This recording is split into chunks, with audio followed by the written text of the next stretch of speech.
But we're getting into the other side of top 96. We kind of wrapped up that top side. I think it was like the F pool. This is the G pool. So we're going to get to see Send coming down. He's a fiend to come down to every major everywhere. Going up against UTA's Davy, who has he's kind of one of those players that eternally has a bit of a character crisis, but then after like 2 weeks, he's balling. Sure. Yeah, one of those guys. Speaking of character crisis, Mr. R, Crom again? What are you doing? Had to give you a shout out. Mr. R, I love you. We got to stop Crom. Please. It's not the wave. It's not Crom. No more. Pick up maybe this one. This is a good fast sword character. Please. Why not? Just only play Mithra. You got it. I love Mr. R. All right, here we go. Send versus Davy happening right now. Obviously, Send. Best Ness in the business and used to go by that moniker, and you can see that little bit of a trick on that one, popping that up B. And that's something that, like, I don't know, you got to get hit by that by Ness a few times to be like, oh, yeah, that shouldn't happen to me. Yeah. You know? And you got to remember, Davey came in like a little bit after Austin retired in DFW too, so he doesn't have the full suite. Beastly does play Ness every now and then, but he's not an upbeat kind of guy. But what I do know about Davey is that he's definitely thought about this matchup before, and you can see he's got a game plan working already. Yeah, things are looking pretty good. Mithra also kind of disruptive in terms of like the early strings, so might be able to catch Send, trying to get back on the stage, trying to use that double jump to be tricky. But Davy just throwing out the back air. He's able to get a little bit of damage. Yeah, I love that trickiness from Send too, and especially being able to use that side magnet. The problem is that so far the places he's been choosing to stall himself, just position-wise, has really given Davy an opportunity to just swing back because he's got the big sword, and he really gets some decent positioning out of it. And now, I mean, if he can push Send into the corner, it might be his stock to take.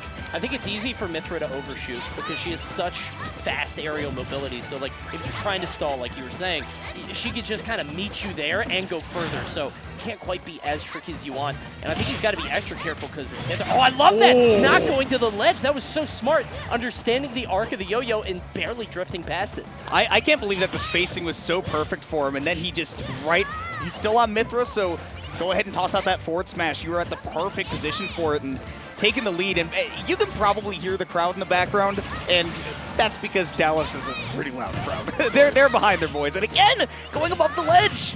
Yeah, Sen putting it all into this up smash, but not able to connect just yet. We're going to stay on Mithra for a little bit, and I kind of like this decision because, like, with another stock to play with, I think you could just kind of, no, a footstool, he's gone.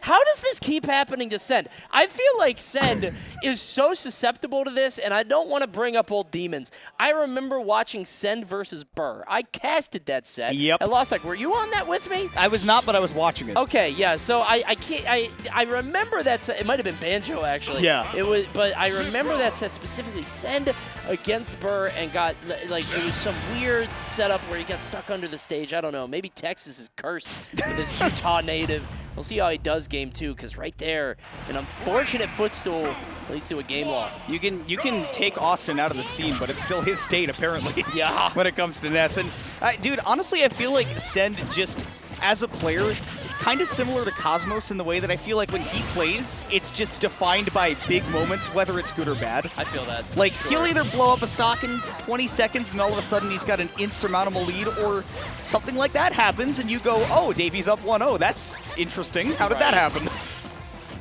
See, this is a best of 5 though, so he's going to have a little bit more time. It's not one of those situations where he just kind of get run over.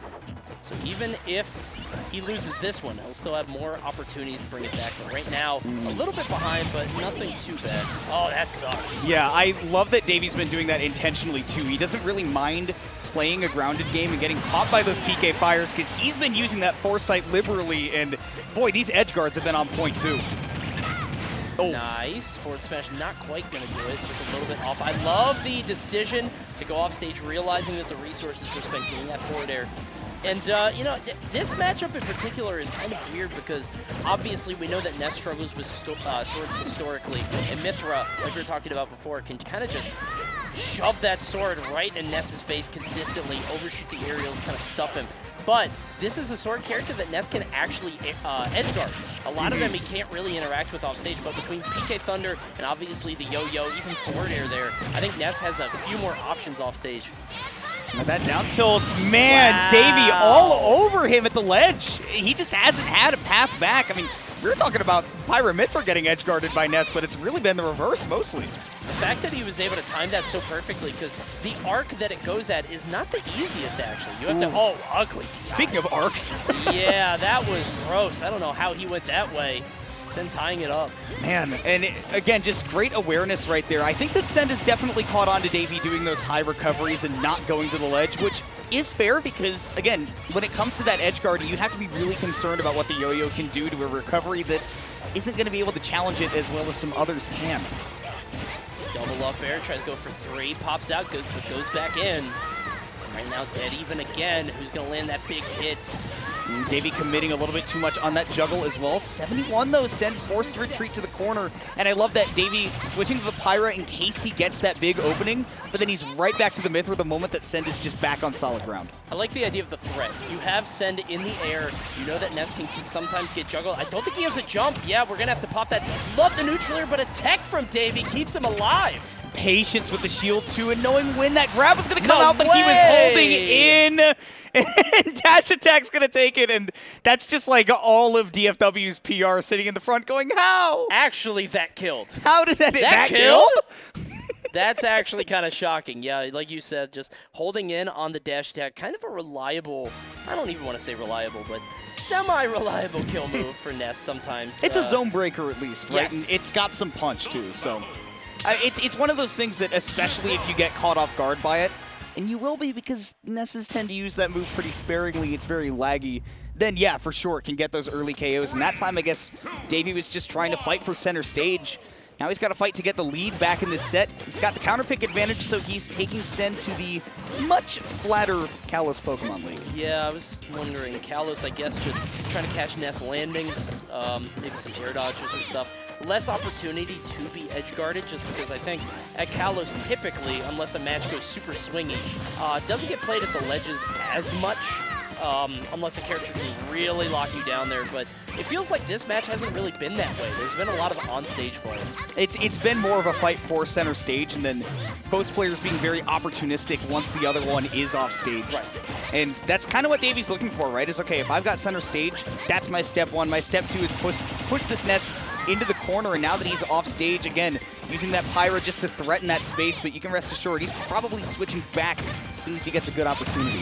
Yeah, he needs to get away first, though. Oh, dear. Yeah, you can. I was going to say, kind of bluffing with that. There's no way you're running into me. You would die, but yeah, you can see he's okay. 126, that's easy on that air dodge. Yeah. Weird early air dodge from Send there. I wonder if Send just kind of got the, just like the fighting spirit, like the killer intent where he imagined Davy rushing at him and then he went, oh no, he's still down there. Or more realistically, probably just trying to go to the platform. But either way, Davy taking advantage.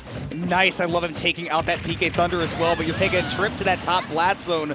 Send goes around the world with that up smash. I like the idea of the get-up attack there. Sometimes you throw it out to be, you have to do it early because somebody's going to run up and go for, you know, some kind of attack, maybe a down tilt in Ness's case, something like that. And so if you pop it early, you kind of buffer it so it comes out immediately and you can catch somebody off guard. But unfortunately, Davy just a little bit behind as we're back to even now. Honestly, this is... I feel like sometimes sets can be decided by whoever can just get the stock off first because the other person can't, but neither of these two players have had any issue killing the other. The consistency has been key, Nice. And boy, that's again, one of those key moments where Send gets an early stock and you can kind of sense a shift because like you were saying, it's been dead even this whole way through, and then all of a sudden something big like that happens and you wonder, well, now Davy's got to kind of hit back with something just as strong. Definitely. Another neutral air, tries to rise with the forward air, but now going to get stuffed out a bit. Oh, this might be big. No way. What? That killed? What are you talking about? He was at 100 on Kalos. That was like a Fenway Park home run. Good Lord. Yeah, I don't know. They sent out the slow machine on that one. Home run derby, just very gently lobbing it over the plate. Pal. Yeah, very easy. Kind of threw it on that one. Nobody wants to tell you it, but that's how Aaron Judge got 61 home runs this season. Anyways. I was going to ask, who was the guy that just hit 700? Albert Pujols.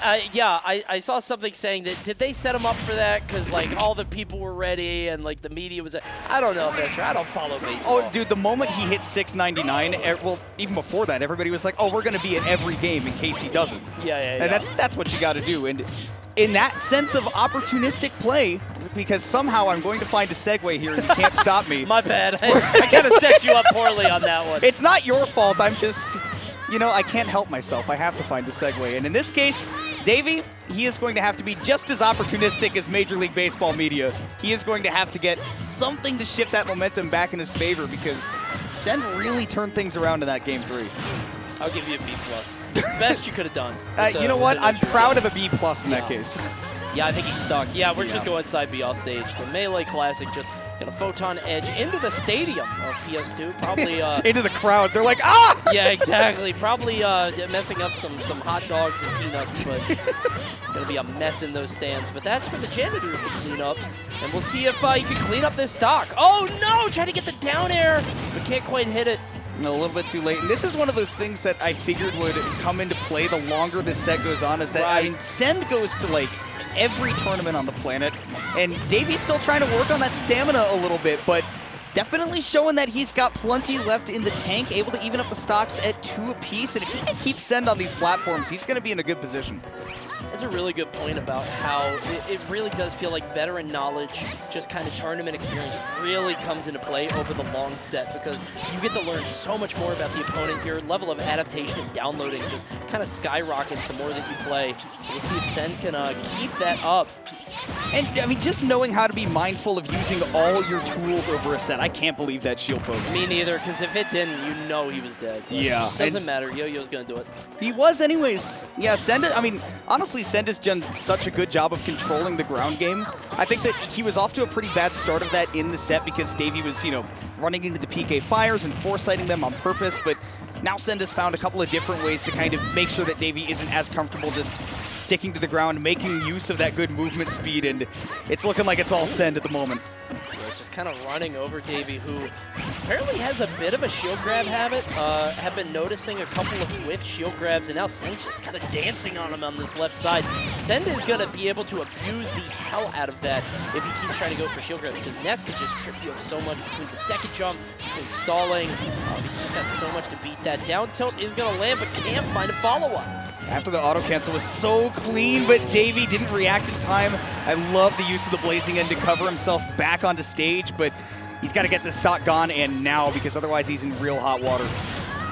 Nice zap on that, but still not going to do it. Sends another one, but that's going to take him. Yeah, I was going to say, I think he's too far. But normally I'm like, okay, I trust that he'll make it back, but that was quite a distance to cover. Davy playing patiently around the shield, though. Loving going to the platform because very unlikely that he's going to lose the stock from that, but now he is at prime back throw kill percents. Yeah, if he gets grabbed in the Pokeball, he might be okay, but it's only going to get worse as he takes these little tiny hits. Yeah, in the Pokeball, he's fine at 134. He can't take another one of those, I think, from anywhere unless it's especially stale. Like all the way across the stage, maybe. Right. But if he can get this ledge trap right now, if he can stop Send from drifting back to center stage, he's got his double jump caught but not able to take advantage. Back throw, Pyro's a little bit heavier, so barely able to hang on once more. Tries to go for the dash attack again. That's the way that he ended the previous game. We got 74 to 149. Wait a minute. Pyro with rage gets kind of spooky. One forward air here at the ledge is enough to do it. Davy knows that parry into the up air through the platform, though. That movement from Send was incredibly clean. And, man, even when it came down to a heart-stopping moment, he held cool and he got the set. Yeah.